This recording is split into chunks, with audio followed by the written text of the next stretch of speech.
There's another one. Another sexual harassment allegation against Diddy. Put up the picture full mask. This time, according to the report, Diddy drugged and assaulted someone else, former model Crystal McKinney. With millions watching and many people benefiting from this program called Indisputable, we just need 1% of the viewers to become a paid member so we can continue to bring this content to you. Now back to the show. I'm going to remind you of the apology video Diddy just gave where he references his attack against his former girlfriend, Cassie. Here it is. It's so difficult to reflect on the darkest times in your life. Sometimes you got to do that. I was up. I hit rock bottom, but I make no excuses. My behavior on that video is inexcusable. I take full responsibility for my actions in that video. I'm disgusted. I was disgusted then when I did it. I'm disgusted now. I went and I sought out professional help. I had to go into therapy. Going to rehab. Had to ask God for his mercy and grace.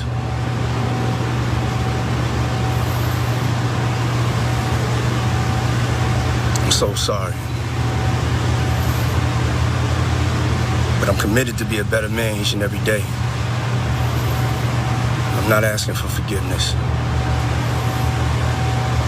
I'm truly sorry. Okay. I want to remind everyone that Diddy maintained his innocence. After the settlement was paid, his lawyers wanted to make sure that this was no admission of guilt proclaimed. They wanted to make sure you knew that. He has maintained that people are maligning his character since the lawsuit, or lawsuits plural. And then the video comes out and he becomes reflective.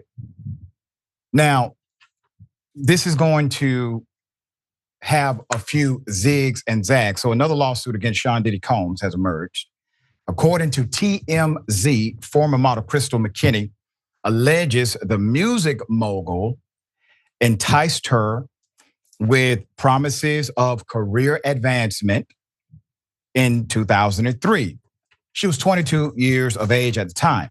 McKinney alleges in a lawsuit that while attending a men's fashion week event in New York City, a then 33-year-old Diddy invited her to his studio, where she claims he and others were drinking and smoking a joint. She admits to taking a hit of the joint, which she believes may have been laced with a narcotic or other drug, and left her feeling disoriented. The former model accuses Combs of forcing her into a bathroom before kissing her and forcing her to perform oral sex despite her refusal. She says she lost consciousness and woke up in a taxi, realizing she had been sexually assaulted. TMZ notes that it's not clear if her lawsuit refers to the alleged oral sex she was forced to perform or another sex act that may have been done to her while she was unconscious. She claims she was then blackballed from the modeling industry. After this, she got severely depressed and attempted. 2004 is when that happened. Crystal says upon seeing news of the lawsuits filed by Cassie and frankly others, she, quote, knew she had a moral obligation to speak up. She's seeking unspecified damages. Multiple sources also told TMZ that Netflix purchased 50 Cent's multi-part documentary about the sexual assault allegations against Diddy after a massive bidding war involving multiple networks and streaming platforms.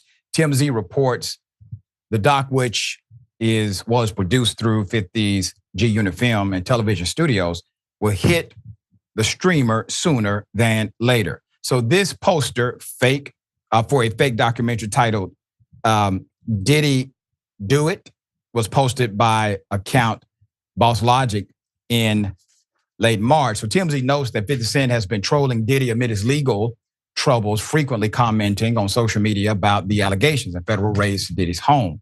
Additionally, per an interview with Extra, Cassie's former makeup artist, says she once sheltered the Me and You singer at her home for multiple days just to keep her safe from Diddy after she was left badly bruised. So Myla Morales said of the rapper once known as Puff Daddy, quote, "We were always scared of Puff. He's a powerful person, and we don't know what would happen to us if we spoke out." Morales recalled one incident at the Beverly Hills Hotel in which she said Combs had been angrily searching for Ventura. And quote, "Next thing you know, all I hear from the bathroom was just ish." She said she didn't see exactly what happened, but heard a commotion. Cassie was bruised. I mean, badly bruised, like knots on the head, a black eye. And all I cared about was to get her to safety. And I took her into my house and kept her there for a few days, Morales said. Quote, "I literally called my friend, who was a doctor at the time, to treat her because we couldn't bring her to the hospital." She said Combs apologized, or she said Combs' apology, which he issued only after the shocking footage was released that captured the physical abuse he had earlier denied, was only a PR stunt and nothing more. David, this is going to be one of those trickle effects, I believe, because according to just industry insiders who have always kind of said, don't go to Puff Daddy parties. He's not a good guy. He takes money from people. These things have been noted about him by multiple people on record for 20 plus years.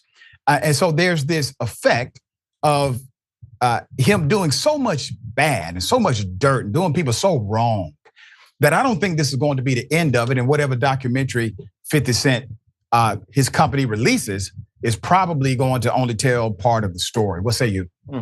Well, I'm not really sure what to believe here. And sometimes with these stories, I just sort of think, well, is there any good that can come out of this? And I'll say there actually are two things that can come out of this. First of all, you noted that the allegations are more than 20 years old. Well, unfortunately, because of the statute of limitations in a lot of cases and the law, these cannot be prosecuted as crimes. And there's this movement afoot now across the United States to revisit that, particularly when it comes to sexual violence or particularly to violent natures like the allegations here. Why is it that it should only have to be prosecuted only after 3 years? Is there a way to extend that window? And I think to the extent that this story, as terrible as it is, actually gets people to think about changing the statute of limitations, that's a good thing. The other thing I'll say is, P. Diddy, and again, that video that he made where he talked about how he's gotten help and he's gotten into therapy, I think that regardless of whether that's sincere or not, and I do think maybe at the time he made the video it's sincere, it raises another possibility here, and that is people take a new look at therapy. And that is, therapy is not just for people who are allegedly violent or have allegedly broken the law. Some very peaceful people benefit from therapy. And to the extent that therapy gets exposed to more folks out there, more people who realize, hey, maybe I could use some mental health guidance or a professional, somebody to talk to, that's a good thing for society, even if the original reason that we're talking about this is so disheartening. Yeah, a lot of people have mental health issues. They can't afford counseling. Yeah. Diddy had means, had access, and definitely had the warning signs. All right, we'll bring you updates